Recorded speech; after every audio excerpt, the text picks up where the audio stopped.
Have you ever wondered what secrets might be hiding in your own home? What if the people closest to you aren't who they claim to be? I thought I knew my family, but everything changed the day I unlocked the attic door. If you're ready for more chilling secrets, subscribe to Dark Journey and follow us for new episodes. Remember, in this story, nothing is as it seems. Chapter 1: The Attic Secret. When I was only 3, I discovered a dark truth about my family. There was a monster trapped in our attic, or so I was told. To be more specific, the monster was my older brother.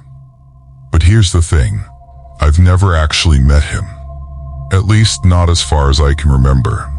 For as long as my memories go back, my brother has been locked away in a tiny room up there, banished by my parents.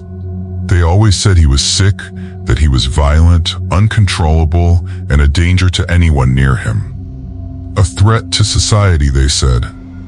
So, to protect the world from him, they locked him away. I remember seeing my parents cry softly when they spoke about him, wiping away their tears when they thought I wasn't looking. They felt guilty, they felt responsible, but they never wavered in their decision. Every meal they brought food to him. Always one of them, never me. I was never allowed near that room. They told me it was for my own good, and I believed them. 'Cause I was terrified. The sounds were enough to make anyone afraid. Late at night, I'd hear it, the unmistakable clink of chains scraping against the wooden floor, and his low, guttural growls echoing through the ceiling. His presence was always there, an invisible shadow cast over my childhood. The word brother came to mean something monstrous, something to be feared. I never mentioned him to my friends. How could I? How could anyone understand the living nightmare lurking above my bedroom? Today, my parents had to leave for some errands.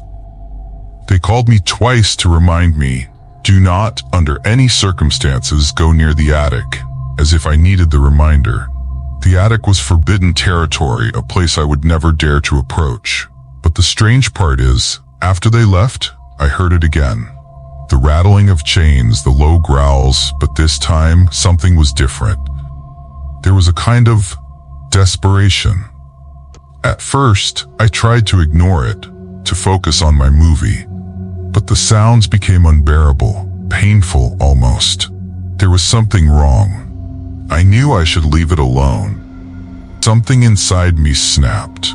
Despite my pounding heart and the cold sweat dripping down my back, I grabbed the key. I'd seen where my mother hid it once before, and I started climbing the steps to the attic. The higher I climbed, the louder the noise grew.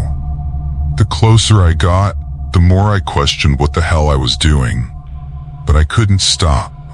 Finally, I stood before the attic door, the air around me thick with dust and something far more suffocating, fear. My trembling hands fumbled as I inserted the key into the lock. My heart raced faster than ever before. Then, click. The door creaked open. The stench hit me like a wave. Rot, sweat, filth. It was suffocating. I coughed and covered my nose. And there in the darkness was a figure. Chained to the wall, his hair long and matted, his face buried under the weight of years of neglect. This was my brother, but instead of fear, an overwhelming sadness filled me. He didn't look like a monster. He looked broken. "Brother," I whispered. He looked up slowly, his eyes hollow, sunken, yet not violent. They were pleading. Desperate. He couldn't speak, only wheeze, but I could feel that he was trying to tell me something. Something urgent. His lips moved, and in that moment, I realized he was no danger to me at all. With trembling hands, I grabbed a notepad and pen, handing it to him. His fingers were bruised and weak, but he managed to scribble a few shaky words. "They are not our real parents." I froze, my body going cold as I stared at the scrawled letters. I didn't get a chance to ask him what he meant. The front door creaked open downstairs, followed by the sound of footsteps. My parents were home. His eyes widened in panic, and he frantically gestured for me to leave. I melted. My heart pounded in my chest as I locked the door behind me, hid the key, and darted down the stairs just as my parents started coming up. I slipped into the bathroom, locking the door, trying to calm the storm of thoughts raging in my mind. Minutes later, there was a knock on the bathroom door. "Sweetheart, are you okay?" my mother's soft voice called. I took a deep breath, straightened up, and walked out, pretending nothing had happened. She smiled. "I brought you something," she said, holding up a small cake, my favorite tiramisu. My parents always brought it for me whenever they went out, as if nothing was wrong in the world, as if everything was perfectly normal. But everything was far from normal. And the worst part? I still couldn't tell if what my brother said was true. Were these two people who'd cared for me, loved me for 18 years, really not my parents? The secret clawed at me, growing like a shadow in the pit of my stomach. "Hey, Mom," I asked casually as I took a bite of the cake. "Do we have any pictures of us from when I was younger? You know, like before I turned 3? She froze for just a moment before forcing a smile. "Oh, sweetheart, back then, we couldn't afford things like cameras. Times were tough." She laughed nervously, avoiding my gaze. I nodded, pretending to buy her story, but deep inside, I knew something was terribly, terribly wrong. But if they aren't my real parents, then who are they? What other secrets are buried beneath this house?